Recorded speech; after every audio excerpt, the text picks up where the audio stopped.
वहीं अगली खबर भोपाल से, जहां प्रदेश में धार्मिक टिप्पणियों पर गृह मंत्री नरोत्तम मिश्रा सख्त हो गए हैं। गृह मंत्री नरोत्तम मिश्रा ने चेतावनी भी दी है।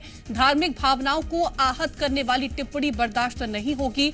हमारे आराध्य पर टिप्पणी करने वालों पर कार्रवाई भी होगी। आरोपियों पर कार्रवाई कर भेजा जाएगा जेल। तो गृह मंत्री नरोत्तम मिश्रा ने साफ तौर पर इस बात का जिक्र कर दिया है कि धार्मिक टिप्पणियों को बर्दाश्त नहीं किया जाएगा।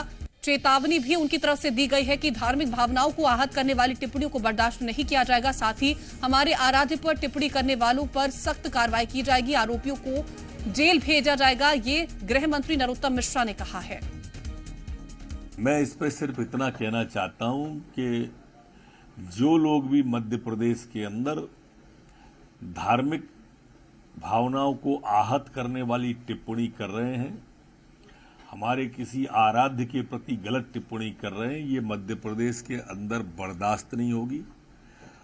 हम कानूनी कार्रवाई करेंगे, जेल भेजेंगे। इसलिए मध्य प्रदेश में कोई इस तरह की टिप्पणी न करे।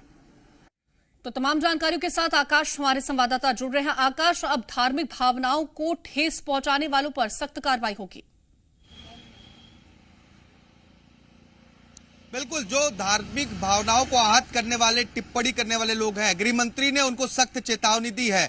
गृह मंत्री नरोत्तम मिश्रा ने कहा है कि हमारे आराध्य और धार्मिक भावनाओं को आहत करने वाले लोगों को पर सख्त कार्रवाई की जाएगी और ऐसी टिप्पणियां एमपी में बर्दाश्त नहीं की जाएगी। उन्हें जेल भेजने तक की कार्रवाई करने की बात गृह मंत्री की ओर से की गई है। साथ ही उन्होंने ये सख्त लहजे में कहा भी है कि इसलिए मध्य प्रदेश में कोई भी धार्मिक भावनाओं को आहत करने वाली टिप्पणी न करे, क्योंकि देखिए कई बार ऐसे मामले सामने आते हैं जो इस तरह की टिप्पणियां की जाती है, इससे किसी धर्म विशेष की जो है वो भावनाएं आहत होती हैं या किसी अन्य धर्म के देवी देवताओं को बदनाम करके अपने धर्म का प्रचार प्रसार किया जाता है। बीते दिन बैरागढ़ में जो धर्मांतरण का मामला सामने आया था, उसमें भी हमने इस तरह की तस्वीरें देखी थी कि वहां पर एक विशेष धर्म का प्रचार प्रसार किया जा रहा था। उसके साथ ही हिंदू धर्म के देवी देवताओं के खिलाफ अलग तरह की बातें बताई जा रही थी।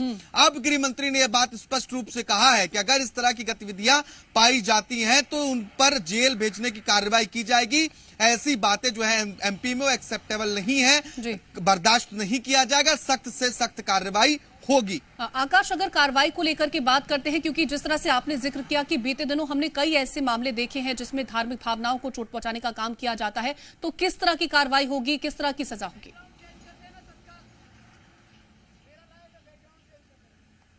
कीर्ति, मैं चाहूंगा एक बार सवाल और दोहराएं प्लीज। जिस तरह से कार्रवाई को लेकर के बात गृह मंत्री नरोत्तम मिश्रा ने कही है, कार्रवाई किस तरह की होगी, किस तरह से जेल भेजा जाएगा, उसको लेकर के कोई जानकारी अभी तक निकली? देखिए, जैसे एक रीवा में केस सामने आया था, कव्वाल थे, वो अलग तरह की टिप्पणी कर रहे थे, उन पर कार्रवाई हुई थी। ठीक उसी तरीके से अगर किसी की धार्मिक भावनाएं आहत होती हैं और उस मामले पर शिकायत प्राप्त होती है तो सरकार उस पर संज्ञान लेगी और इस मामले पर कार्रवाई की जाएगी। अगर किसी की धार्मिक भावनाएं आहत होती है और इस तरह की शिकायत पहुंचती है तो इस पर सख्त कार्रवाई करने के निर्देश गृह मंत्री नरोत्तम मिश्रा ने दिए हैं और ये बात कहा भी है, इसलिए इस तरह की टिप्पणी करने से लोग बचें। बिल्कुल, तो धार्मिक भावनाओं को चोट पहुंचाने वालों की अब खैर नहीं रहेगी। जिस तरह से गृह मंत्री नरोत्तम मिश्रा ने इस बात की जानकारी दी। आकाश, तमाम जानकारी पहुंचाने के लिए आपका बहुत शुक्रिया।